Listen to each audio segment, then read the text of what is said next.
Direct test 2023 phase 1 main campus का result जो है वो अनाउंस हो चुका है और अगेन इसमें हमें एक इंटरव्यू का भी सरप्राइज़ मिल चुका है। पहले हमें नेगेटिव मार्किंग की सरप्राइज़ मिली, उसके बाद टेस्ट का सरप्राइज़ मिला, अब यहाँ पर इंटरव्यू का भी सरप्राइज़ मिल रहा है। ये सब कुछ पहली बार ही हो रहा है भाई, आप ही के टाइम पे हो रहा है। और इसमें जो लिस्ट लगी है, पहले तो एक लिस्ट लगी है ओवरऑल रिजल्ट, उसकी बात करेंगे। उसके बाद जो है लिस्ट लगी है वो है इंटरव्यू की लिस्ट, मतलब कि उनमें जिन बच्चों का नाम है उनका इंटरव्यू होगा। तो उन बच्चों के लिए भी ये वीडियो है जिनका इंटरव्यू होने जा रहा है, और जिनका इंटरव्यू की लिस्ट में नाम नहीं आया, क्या उनका कोई चांस बन सकता है, उस बारे में बात करेंगे। और STHP का भी इंटरव्यू होगा, फाउंडेशन वालों का भी इंटरव्यू होगा, उस बारे में भी बात करेंगे। इंटरव्यू में क्या होगा, प्रोबेबली यही हमारा मेन टॉपिक होगा, वही बात करेंगे। अच्छा, ये जो थोड़ा सा वॉइस का इशू है, माइक का इशू है, इसको थोड़ा सा इग्नोर कर लेना। आई डोंट नो ये क्यों हो रहा है, अगर किसी को सोल्यूशन पता है तो मुझे बता दे, मैं सेट कर दूं।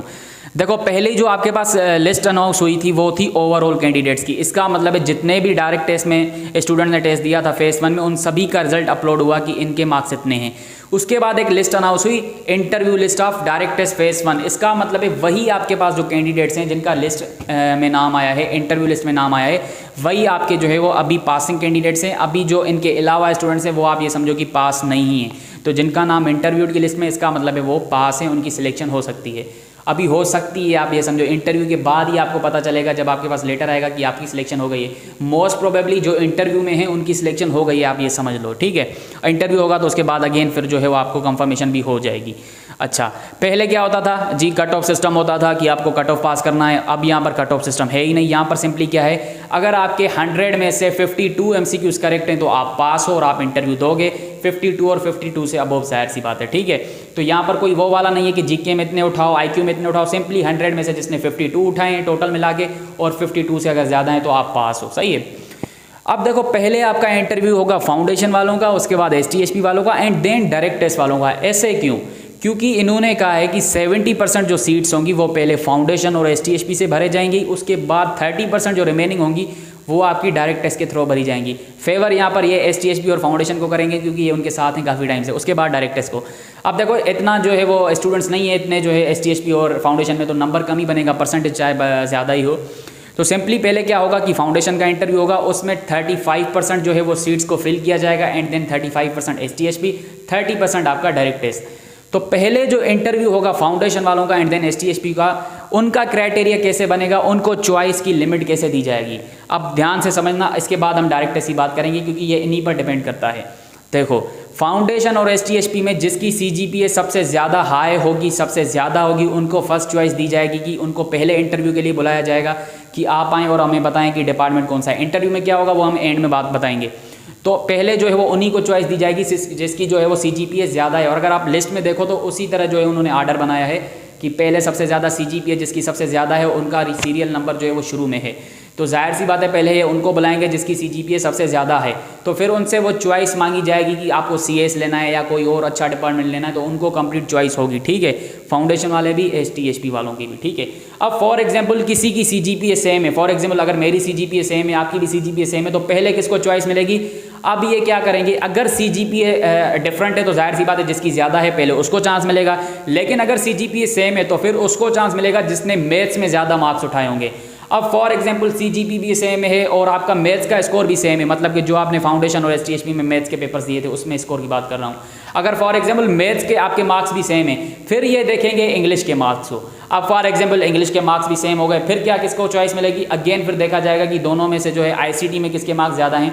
अगर फॉर एग्जांपल ICT में भी सेम होते हैं, हालांकि ऐसा होगा नहीं लेकिन कोइंसिडेंस हो भी सकता है, तो फॉर एग्जांपल अगर इंग्लिश के मार्क्स भी सेम हो गए, अब यहाँ पर ICT को देखेंगे। अब फॉर एग्जांपल ICT के मार्क्स भी सेम हो गए, तो अब ये आपकी इंटरमीडिएट की परसेंटेज देखेंगे एंड देन उस हिसाब से आपको चॉइस देंगे। ये फाउंडेशन और STHP वालों के लिए बात कर रहा हूँ कि अगर आपकी CGPA सेम हो गई तो पहले चॉइस उसी को मिलेगी जिसका मैथ्स में स्कोर ज़्यादा है। लेकिन फॉर एग्जांपल अगर मैथ्स में सेम हो जाता है तो फिर इंग्लिश देखेंगे, इंग्लिश भी सेम हो जाता है तो फिर ICT देखेंगे, ICT भी सेम हो जाता है तो फिर आपका जो है वो इंटर का रिजल्ट देखेंगे, इंटर के मार्क्स देखेंगे और उस हिसाब से आपको चॉइस देंगे। अच्छा, ये फाउंडेशन और STHP का पहले इंटरव्यू फाउंडेशन का होगा तो उनके पास ज़्यादा चॉइसेस होंगी, और उसके बाद STHP वालों का तो फिर उनके पास जो है वो चॉइसेस आएंगी। ऐसा नहीं है कि सारी सीट्स जो हैं वो CS ही ले जाएंगे फाउंडेशन वाले, या सारी STHP वालों को ही CS मिलेगी, डायरेक्ट वालों को भी CS मिलेगी, अच्छे डिपार्टमेंट लेंगे। अच्छा, पहले इंटरव्यू होगा फाउंडेशन का एंड देन STHP का। अब बात करते हैं डायरेक्ट की। अब देखो डायरेक्ट में क्या होगा, सिंपली जिसका जो स्कोर सबसे ज़्यादा है, जिसकी मार्क्स 100 में से सबसे ज़्यादा है, पहले उनको इंटरव्यू के लिए बुलाया जाएगा, उनके पास 100% चॉइस होगी। फॉर एग्जांपल यहाँ पर अगर आप देखो तो हाईएस्ट स्कोर जो है, हाईएस्ट मार्क्स जो है वो 81 है, तो जाहिर सी बात है पहले 81 वालों को बुलाया जाएगा और उनसे पूछा जाएगा कि आपको कौन सा डिपार्टमेंट चाहिए, ठीक है। अब फॉर एग्जांपल यहाँ पर भी आपकी मार्क्स सेम हो जाती हैं। यहाँ पर अगर आप देखो ना काफ़ियों के मार्क्स जो हैं वो सेम है, तो पहले किसको चॉइस देंगे। अब यहाँ पर जिनके मार्क्स सेम होंगे ना तो पहले चॉइस उनको मिलेगी। देखो फॉर एग्जांपल अगर मार्क्स जिसके ज़्यादा हैं किसी के कम है तो पहले जाहिर सी बात है ज़्यादा वाले को चॉइस मिलेगी। लेकिन फॉर एग्जांपल किसी 2 बच्चों के, 3 बच्चों के, 4 बच्चों के जो है मार्क्स सेम है टोटल, फिर पहले किसको चॉइस देंगे, फिर पहले वो उसको चॉइस देंगे जिसके मैथ्स में मार्क्स ज़्यादा हैं। अगर फॉर एग्जांपल मैथ्स में भी आपके मार्क्स सेम हो जाते हैं तो फिर आपके जो है वो इंग्लिश के मार्क्स देखे जाएंगे कि इंग्लिश में वाला किसके ज़्यादा हैं, तो पहले उसको चॉइस दें। अब फॉर एग्जांपल इंग्लिश में भी सेम हो गए तो अब देखेंगे आईक्यू इंग्लिश और मैथ्स का कंबाइन करके कि अब भला देखते हैं कि किसके जो है वो ज़्यादा बन रहे हैं, उसको पहले चॉइस दें। फॉर एग्जांपल इंग्लिश आईक्यू और आपका जो मैथ्स का स्कोर कंबाइन वो भी सेम हो जाता है, फिर ये जाएंगे आपके पास जो है वो फर्स्ट ईयर की परसेंटेज पे। डायरेक्ट वालों की फर्स्ट ईयर की परसेंटेज देखेंगे क्योंकि अभी इंटर का रिजल्ट नहीं आया। तो अगर किसी के मार्क्स सेम हैं तो ये वाला क्राइटेरिया फॉलो होगा कि पहले फिर मैथ्स को देखेंगे, इंग्लिश को देखेंगे, आईक्यू को देखेंगे, कंबाइन करके देखेंगे, एंड देन अगर अभी भी सेम होता है तो फिर आपकी परसेंटेज के बाद जाएंगे। तो सिंपली यहाँ पर परसेंटेज का इतना काम नहीं है, अगर है भी है तो सबसे कम है और सबसे एंड में है, तो ज़्यादातर आपको मेरिट यहाँ पर मिल रही है। कोई मेरिट का जनाजा नहीं निकला इंटरव्यू की वजह से, पहले आपका टेस्ट का स्कोर ही देखा जा रहा है, कंबाइंड भी देखा जा रहा है, टोटल भी देखा जा रहा है, तो कंप्लीटली एक मेरिट के स्कोर के साथ ही आपको चॉइस दी जाएगी, ठीक है। तो जिसका सबसे हाईएस्ट पहले उसी को चॉइस मिलेगी, एंड देन वो सीट्स जैसे जैसे कम होती जाएंगी तो जाहिर सी बात है जितने नीचे वाले नंबर हैं उनको डिपार्टमेंट्स की चॉइस जो है वो कम होती जाएगी। अब देखो यहाँ पर आपको जो है वो कैलकुलेशन करने की ज़रूरत नहीं है कि मैं जाके जो है लिस्ट में देखूँ, ये मैंने उनके लिए क्राइटेरिया बताया जो कह रहे थे कि सर मेरे भी 70 मार्क्स हैं, उसके भी 70 मार्क्स हैं, फिर मेरा नंबर नीचे क्यों है, उसका ऊपर क्यों है। तो यही वो क्राइटेरिया है जो मैंने अभी आपको बताया, इसकी वजह से आपका सीरियल नंबर ऊपर नीचे बनाए, चाहे तो आपके मार्क्स सेम है। तो ये सब कुछ क्राइटेरिया रख कर ही जो है वो आपको सीरियल नंबर दिया गया है। अब सीरियल नंबर के हिसाब से आपको वो इंटरव्यू के लिए बुलाएंगे और शेड्यूल भी है वो भी मैं आपको बताऊंगा। तो सीरियल नंबर बस आपका जो है वो वही फाइनल है और उसी हिसाब से आपका इंटरव्यू होगा, कोई कैलकुलेशन करने की ज़रूरत नहीं है। मैंने आपको क्राइटेरिया एक नॉलेज के लिए बता दिया कि इसके पीछे लॉजिक इन्होंने ये वाला रखा है, ये इन्होंने अनाउंस किया है खुद पॉलिसी के हिसाब से, मैं कोई अपनी बात नहीं कर रहा, ठीक है।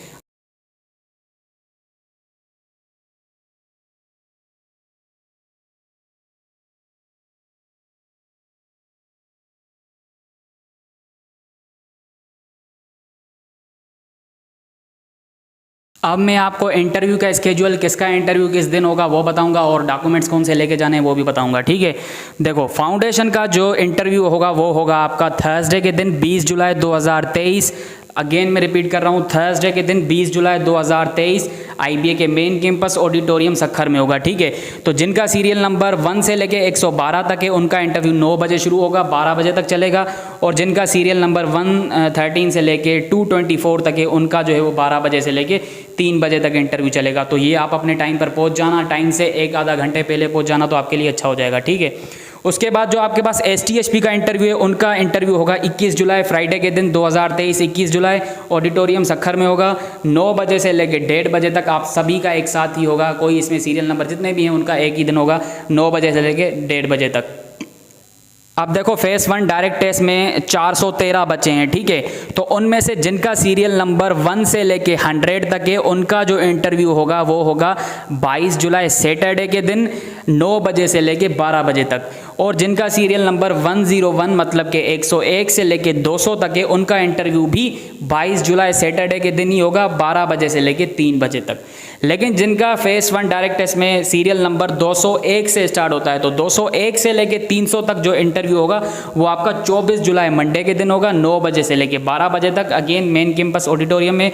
और जिनका सीरियल नंबर 301 से लेके 413 तक है उनका जो इंटरव्यू है वो 12 बजे से लेके 3 बजे तक होगा, 24 जुलाई को, ठीक है। तो जो डायरेक्ट टेस्ट फेस 1 में टेस्ट देके आए थे 413 बच्चे सिलेक्ट हुए, उनमें से जो 1 से लेके 200 तक हैं उनका एक ही दिन होगा। टाइमिंग क्या है, 1 से लेके 100 तक 9 to 12, और 101 से लेके 200 तक 12 से लेके 3 बजे तक, ये आपका एक ही दिन 200 बच्चों का होगा 22 जुलाई सैटरडे के दिन। लेकिन जिनका डायरेक्ट टेस्ट फेस 1 में सीरियल नंबर 201 से स्टार्ट होता है, 201 पर अगर आपका नाम है तो आपका जो इंटरव्यू है वो 24 जुलाई मंडे के दिन है, 201 से लेके 300 तक 9 बजे से 12 बजे तक आपका इंटरव्यू है, और 301 से लेके 413 तक जिनका सीरियल नंबर है उनका जो इंटरव्यू 12 बजे से 3 बजे तक है, ये आपका 24 जुलाई को है। ठीक है, आप देखो डॉक्यूमेंट्स आप कौन से लेके जाओगे, सिंपली ध्यान से सुनना। डॉक्यूमेंट्स में आपको लेके जाना है इंटर की मार्कशीट, फर्स्ट ईयर की मार्कशीट, और अगर माइग्रेशन सर्टिफिकेट अवेलेबल है तो ठीक है, नहीं तो छोड़ दो। ठीक है, मैट्रिक की मार्कशीट, मैट्रिक का पासिंग सर्टिफिकेट, और CNIC अगर पर्सनल है तो ठीक है, नहीं तो फादर का लेके जाना या किसी अंकल या भाई वगैरह का लेके जाना। और उसके बाद डोमिसाइल, अगर डोमिसाइल अपना है तो ठीक है, नहीं तो फादर या किसी ब्रदर वगैरह का लेके जाना। और उसके बाद आप FRC या B फार्म लेके जाना। ठीक है, तो सिंपली इंटर की मार्कशीट, फर्स्ट ईयर की मार्कशीट, मैट्रिक की मार्कशीट, मैट्रिक का सर्टिफिकेट, CNIC अपना है तो ठीक है, नहीं तो भाई का या अब्बू का या चचा का, और अगर डोमिसाइल भी अपना है तो अपना या फिर भाई या अब्बू का, और अगर आपके पास B फार्म है तो B फार्म तो आपको लाजमी लेके जाना है। ठीक है, अब देखो यहाँ पर 2 कंडीशन बन सकती हैं, अगर डॉक्यूमेंट्स अवेलेबल हैं या नहीं है, उनका इशू क्या हो सकता है। देखो 2 कैटेगरीज हैं, या तो आपने इंटरमीडिएट 2023 इस साल किया है और आपका इंटर का रिजल्ट नहीं आया, या तो इंटरमीडिएट आपने पहले से की हुई है 2022 या उससे पहले की है। तो 2 कैटेगरीज हैं। अगर आपने इंटरमीडिएट इस साल 2023 में की है तो आपके पास इंटर की मार्कशीट नहीं है, तो सिंपली उसके अलावा तो सारे डॉक्यूमेंट्स होंगे ना, तो सिंपली फर्स्ट ईयर की मार्कशीट उसके साथ लेके जाओ। इंटर की बेशक ना आई हो जो आपने इस साल की है, तो फर्स्ट ईयर की मार्कशीट ले जाओ। और वही अगर आपने इंटरमीडिएट पहले की है तो आपके पास तो सब कुछ होगा, चाहे फर्स्ट ईयर की मार्कशीट हो, इंटर की मार्कशीट हो। जिनके पास ओरिजिनल डॉक्यूमेंट नहीं है तो भाई बोर्ड से निकलवा लो, वरना वहाँ पर इशू होगा, वाकई में इशू होगा, कोई फोटोकॉपी सेट नहीं चलेगा। सिंपली वहाँ पर आपको ओरिजिनल डॉक्यूमेंट्स लेके जाने हैं। अच्छा, एक चीज़ याद रखो, आपको सारी जो भी मैंने यहाँ पर डॉक्यूमेंट्स बताए इनका ओरिजिनल सेट भी लेके जाना है, मतलब कि ओरिजिनल डॉक्यूमेंट्स, और उन सभी ओरिजिनल का एक फ़ोटोकॉपी सेट भी अटेस्टेड करके उनके पास लेके जाना है। तो फोटोकॉपी सेट भी जो भी मैंने डॉक्यूमेंट बताया उनका एक फ़ोटोकॉपी सेट और एक ओरिजिनल सेट। अगर ओरिजिनल नहीं है तो बोर्ड से निकलवा लो, अभी तक आपके पास 1 हफ्ते का टाइम है तो बोर्ड से निकलवा लो। और अगर इंटर में हो, अभी इंटर के एग्जाम दिए हैं, तो सिंपली फर्स्ट ईयर के सारे एग्जाम और फर्स्ट ईयर की सारी मार्कशीट और जो भी बैकवर्ड में है वो तो सब कुछ आपके पास होगा। और बाकी जिनकी इंटरमीडिएट 2022 में हुई है या उससे पहले हुई है, मतलब कि STSP फाउंडेशन वालों के पास तो सब कुछ होगा, तो वो जो है उनके पास सब कुछ है तो वो लेके जा सकते हैं सिंपली। और अगर कोई डॉक्यूमेंट अवेलेबल नहीं है तो भाई बोर्ड से अपने निकलवा लो, आपको मिल जाएगा 2 दिन के अंदर। 2 दिन के अंदर भी क्यों, जिस दिन जाओगे निकाल के दे देंगे, तो सिंपली आप निकालो, आपके पास टाइम है। और एक चीज़ बात सुनो कि आपका जो भी इंटरव्यू का टाइम मैंने बताया उससे आधा घंटा या 1 घंटा पहले पहुंच जाना, ठीक है। तो जाहिर सी बात है आपके लिए अच्छा है। यहाँ पर इन्होंने क्लियर कट मेंशन किया है, अगर आपका टाइम के हिसाब से आप नहीं पहुँचते, वहाँ पर आपका नाम अनाउंस होता है और आप जो है वो वॉशरूम चले गए या फिर आप अभी तक पहुँचे ही नहीं है, तो सिंपली आपकी चॉइस जो है वो नेक्स्ट कैंडिडेट को पहुँचाई जाएगी। फॉर एग्जाम्पल मेरा जो है वो सीरियल नंबर 5 है फॉर एग्जाम्पल, तो फॉर एग्जाम्पल वहाँ पर अगर मैं नहीं हूँ तो सिंपली जो भी मेरी चॉइसेस थी वो 6 नंबर वाले के साथ चली जाएंगी। फॉर एग्जाम्पल अगर 6 वाला नंबर वाला भी नहीं है, 6 सीरियल नंबर वाला भी नहीं है, तो वो चॉइसेस भी 7वें नंबर पर चली जाएंगी। तो आप अपने टाइम का ख्याल रखना, अगर इंटरव्यू के टाइम पर सही नहीं पहुँचे, आपका नाम अनाउंस हुआ और वहाँ पर आप नहीं हुए, तो आपकी चॉइस जो है वो नेक्स्ट बंदे को चली जाएगी और आप जो है वो डिस्क्वालीफाइड हो जाएंगे। तो टाइम का लाजमी ख्याल रखें। और काफ़ी बच्चे पूछ रहे हैं किसी को साथ ले जाएं, भाई एक अलो मेंबर है, कोई भी एक फैमिली का मेंबर लेके जा सकते हो, फादर को लेके जाओ, अंकल को लेके जाओ, किसको भी लेके जाओ, एक बंदा कम से कम आप साथ लेके जा सकते हो, ठीक है। तो टाइम से पहले वहाँ पर पहुँचना तो ज़्यादा अच्छा होगा। आप देखो जो 51 वाले और 50 वाले हैं, इवन दैट 49 वाले हैं, उनका चांस बन सकता है। कैसे? देखो जो बच्चे 413 सिलेक्ट हुए हैं, लाजमी तो नहीं है ना कि 413 ही जो है वो डायरेक्ट टेस्ट के साथ जो है वो अपना 4 साल कंटिन्यू करेंगे, या 413 ही बच्चे जो हैं वो उन 413 के ही डॉक्यूमेंट सही होंगे, या 413 ही जो है वो आप ये कह लो कि टाइम पर पहुंचेंगे। कुछ तो बच्चे ऐसे होंगे जो कहीं ना कहीं किसी ना किसी अपने रीज़न की वजह से रह जाएंगे। मैं नहीं कह रहा, मुझे एक जस्ट लगता है कि हो सकता है कि किसी इशू की वजह से रह जाएँ, डॉक्यूमेंट्स की वजह से, या आप ये कह लो कि टाइम पर ना पहुँचेंगे। और काफ़ी बच्चे डायरेक्ट टेस्ट ऐसे भी दे के आए हैं जो कि फाउंडेशन और STHP पास कर चुके हैं, तो वो वहाँ से सिलेक्ट होंगे। डायरेक्ट टेस्ट में यहाँ पर नीचे से सीट्स कम होती जाएंगी, वो यहाँ से निकलते जाएंगे जो STHP फाउंडेशन पास करके गए हैं या जो डिसकंटिन्यू करना चाहते हैं। तो ज़रूरी नहीं है 413 अगर इंटरव्यू के लिए बुलाए गए तो 413 ही जाएंगे, इतनी अच्छी कौम नहीं है हमारी जो सभी जाएंगे। तो कुछ तो यहाँ पर मिसिंग होंगे, 15-20 तो यहाँ पर जो है जो इंटरव्यू की लिस्ट में वहाँ से चले जाएंगे डॉक्यूमेंट्स की वजह से, या खुद नहीं जाएंगे या फ़ी देखकर जो है वो कंटिन्यू नहीं करेंगे।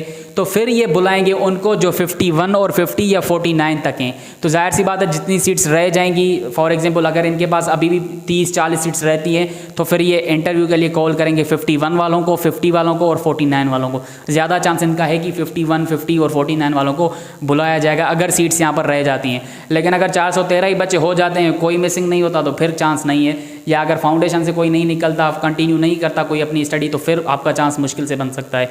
लेकिन प्रोबेबली 20-25 सीट्स या 30 सीट्स तो कम से कम और होंगी, क्योंकि इनको 800 के करीब जो है वो स्टूडेंट्स चाहिए। तो हो सकता है 51-50 वालों का चांस बने। आप रेडी रहो, कांटेक्ट में रहो, बल्कि ग्रुप्स में, और जो आपके सिलेक्ट हुए हैं उनके साथ कांटेक्ट में ज़रूर रहो IBA के साथ। आपके पास इंटरव्यू आ सकता है, और जिस भी आपने नंबर पर ईमेल ETC नंबर दिया था वो भी आप अपना ऑन रखो, हो सकता है मैसेज आ जाए, क्योंकि काफ़ी सीट्स यहाँ पर बचेंगी डॉक्यूमेंट्स के इशू की वजह से, या कोई कंटिन्यू नहीं करा तो उसका इशू हो सकता है, या जिन्होंने डायरेक्ट ऐसे ही दे दी थी, फाउंडेशन भी पास कर ली उसके बावजूद भी दी है, तो जाहिर सी बात है वो फाउंडेशन से पास हो जाएगा और डायरेक्ट से उसका नाम कट जाएगा, तो आपके पास सीट बचेगी।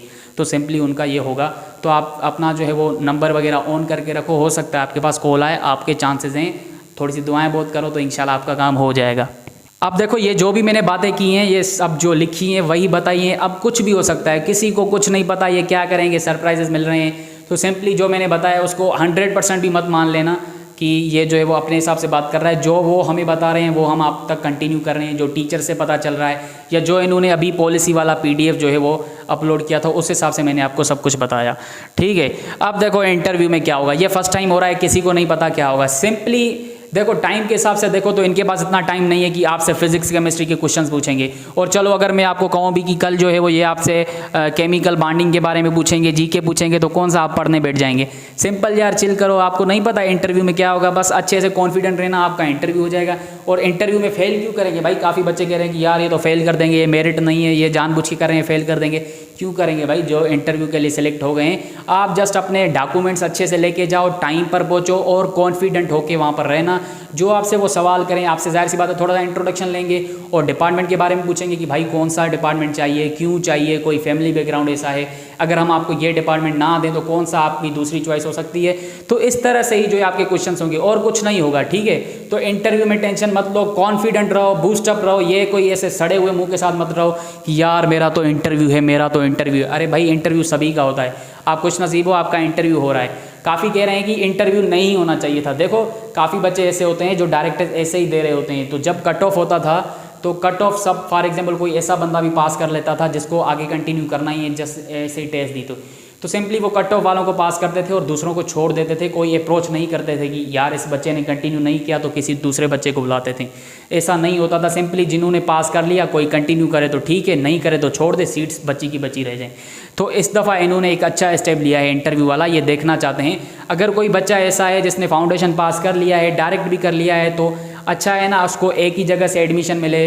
या अगर कोई कंटिन्यू नहीं कर रहा तो सीट्स अगर नीचे से बच रही हैं तो क्यों ना उन बच्चों को भी चांस दिया जाए जो बिल्कुल ही करीब है हमारे क्राइटेरिया के, लाइक 51 वाले हो गए, 50 वाले हो गए, तो क्यों ना उनको भी चांस मिले। तो तभी ये इंटरव्यू वाली पॉलिसी रखी गई है, जो कि कहीं ना कहीं अच्छी भी है। अगर नहीं होती तो थोड़ा सा एक यूनिक सा पैटर्न होता है IBA का कि यार यहाँ पर कट ऑफ होता है, ये वो होता है। लेकिन ये भी एक अच्छी पॉलिसी है कि इंटरव्यू की वजह से काफ़ी बच्चे और आगे जाएंगे, जो आगे कंटिन्यू नहीं कर रहे या जो इंटरव्यू नहीं दे रहे, जिनको आगे नहीं पढ़ना। तो कम अज़ कम अगर वो जा रहे हैं IBA से, तो कम अज़ कम जो नीचे वाले बंदे हैं उनको तो आप थोड़ा सा चांस दो ना। तो उनके लिए ये चीज़ इंटरव्यू रखी गई है। तो इंटरव्यू में डॉक्यूमेंट्स ही आपसे लेंगे कि भाई डॉक्यूमेंट्स आपको वेरीफाई करेंगे, ओरिजिनल हैं, रिक्वायर्ड हैं, सब कुछ ओके है या नहीं, टाइम पर वहाँ पर पहुँचना है। सिंपली क्वेश्चन क्या होगा, इंट्रोडक्शन थोड़ा सा पूछेंगे और डिपार्टमेंट के बारे में पूछेंगे बस। अगर कुछ और पूछ भी लिया तो भाई क्या है, जोरी थोड़ी ना वो आपको फेल करेंगे। फिजिक्स केमिस्ट्री पूछकर जो है वो थोड़ी रिजेक्ट करेंगे, या मैथ्स के क्वेश्चन थोड़ी पूछेंगे, डेरिवेशन बताओ, कैलकुलेशन बताओ। अगर पूछनी होती तो डायरेक्ट टेस्ट में पूछ लेते ना। और चलो पूछ भी लिया तो जवाब ना भी दिया तो ये रिजेक्ट थोड़ी करेंगे। आपने चालान भरा है, टेस्ट पास किए, तेल भर के आप इंटरव्यू देने जा रहे हो, गर्मी में जा रहे हो, नए कपड़े भी लोगे तो कॉन्फिडेंस भी बिल्ड करोगे, तो इतना कुछ कर रहे हो फिर भी फेल करेंगे, ऐसा कुछ नहीं होगा। आप कॉन्फिडेंट रहो, बूस्टअप रहो, अपना इंटरव्यू दे के आओ। सिंपली इंटरव्यू में यही होगा, डॉक्यूमेंट्स और ये जो मैं आपको बताया कि डिपार्टमेंट से रिलेटेड कि BBA अगर आप ले रहे हो तो यार आपको BBA क्यों चाहिए, आपको अगर हम BBA ना दे तो और कोई डिपार्टमेंट दे दें, B.Ed दे दें या अकाउंटिंग एंड फाइनेंस दे दें, तो आपको कोई इशू तो नहीं होगा। तो इस तरह के क्वेश्चन पूछ रहे होंगे। आप वहाँ पर आई कॉन्टेक्ट को अच्छे से रखकर वहाँ पर जो है वो बॉडी लैंग्वेज अच्छे से रखना, हैंड यूज़ करना, जेस्चर्स यूज़ करना, ताकि उनको भी लगे कि यार ये एक कॉन्फिडेंट बंदा है। अगर CS मांग रहा है तो हो सकता है आगे CS में ये एक अच्छा अपना करियर बना सके। तो आप उस हिसाब से कॉन्फिडेंट रहना। और एक चीज़ मैं आपको बताता हूँ, पहले इंटरव्यू होगा फाउंडेशन वालों को, ठीक है, थर्सडे के दिन। फाउंडेशन वाले दिन, मतलब कि फाउंडेशन के इंटरव्यू वाले दिन जो भी चीज़ हो रही होगी, अगर मुझे वहाँ पर मौका मिला तो मैं वो रिकॉर्ड करूँगा कि वहाँ पर कैसे इंटरव्यू हो रहा है, क्या हो रहा है, तो वो सब कुछ मैं आपको दिखा दूँगा। लेकिन अगर रिकॉर्ड नहीं भी कर पाया तो जो भी वहाँ पर हुआ होगा, जैसे भी इंटरव्यू हुआ होगा, जो भी क्वेश्चंस पूछे होंगे वो मैं यहाँ पर सब आपके साथ शेयर कर दूँगा उसी के दिन, ताकि STHP और डायरेक्ट टेस्ट वालों का जो है उनके लिए हेल्प हो जाए। तो जो भी फाउंडेशन वाले दिन जिस तरीके का इंटरव्यू होगा वो सब मैं आपके सामने रख दूँगा, ठीक है। और दूसरी बात, जो फेज़ 2 मेन कैंपस और सब कैंपस है, उनका टेस्ट के बाद इंटरव्यू जो है वो अनाउंस होगा, अगेन सेम पैटर्न पर ही होगा, ठीक है। तो उनको भी बेस्ट ऑफ लक है कि आप अपना टेस्ट अच्छे से करो। और अगेन मैं बार बार कह रहा हूँ कि भाई इंटरव्यू के लिए कंफ्यूज मत हो, बल्कि खुश हो, बूस्टअप रहो, कॉन्फिडेंट रहो कि मेरा इंटरव्यू है। मिठाइयाँ बांटो कि यार मेरा इंटरव्यू है, मैं इंटरव्यू देने जा रहा हूँ। तो सिंपली आपकी एक प्रैक्टिस भी हो जाएगी और रिजेक्ट नहीं करेंगे इंटरव्यू वालों को, बस डॉक्यूमेंट चेक करेंगे और डिपार्टमेंट पूछेंगे। तो अगर फॉर एग्जांपल वहाँ पर आपसे कहें कि यार हम आपको BBA नहीं दे सकते, आपका जो स्कोर थोड़ा सा कम भी है, अगर कोई और डिपार्टमेंट लेना चाहें तो आप लें, तो वहाँ पर ये मत बोल देना नहीं मुझे BBA चाहिए, नहीं मुझे CSE चाहिए, नहीं भाई, वहाँ पर थोड़ा सा बोल देना चलें सर अगर BBA नहीं हो रहा तो क्या इस डिपार्टमेंट में मेरा एडमिशन हो सकता है, या इस डिपार्टमेंट में मेरा एडमिशन हो सकता है। तो इस तरीके से पोलाइट वे में पूछना, कोशिश करना कि आपको अपना ही मिल जाए, लेकिन अगर अपना नहीं भी मिल रहा तो कोशिश करना कोई दूसरा अच्छा वाला ले लेना। बाकी ऐसे ही आपको इंटरव्यू वालों को छोड़ नहीं देंगे।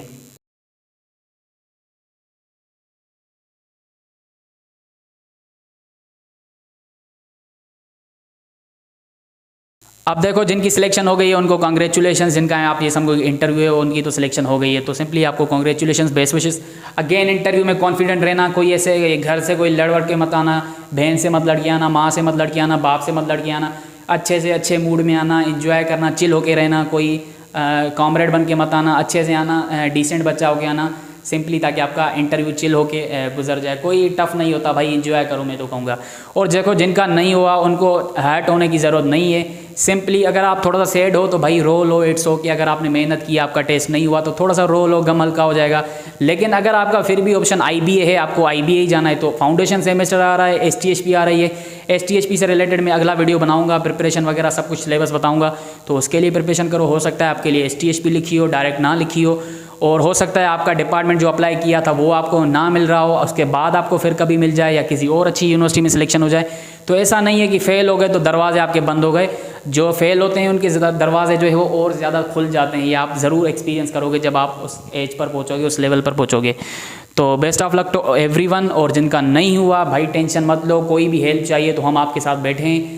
जो भी IBA से रिलेटेड हो या किसी और यूनि में जाना हो तो हमें बता दिया करो, हम आपको ज़रूर गाइड करेंगे। और कोशिश करो कि गैप ईयर ना लो तो अच्छा है, लेकिन अगर ले रहे हो IBA के लिए या अगर कोई ड्रीम यूनिवर्सिटी है तो फिर ले लो तो अच्छा है और अच्छी से मेहनत करो। लेकिन अगर कहीं अच्छी यूनिवर्सिटी में एडमिशन हो रहा है तो वहाँ पर आप एडमिशन ले लो। बाकी best wishes to all of you, जिनका हुआ उनको भी, जिनका नहीं हुआ इट्स ओके, नेक्स्ट ट्राई करो। और मज़ीद देखेंगे। अगेन मैंने आपको बताया कि थर्सडे के दिन जो भी इंटरव्यू में हुआ होगा वो सब मैं आपको डिटेलिंग में बताऊंगा, ठीक है। तो इस चैनल को फॉलो करते रहो, मैं वो भी सब कुछ यहाँ पर अपलोड कर दूंगा। तो तब तक के लिए अल्लाह हाफ़िज़।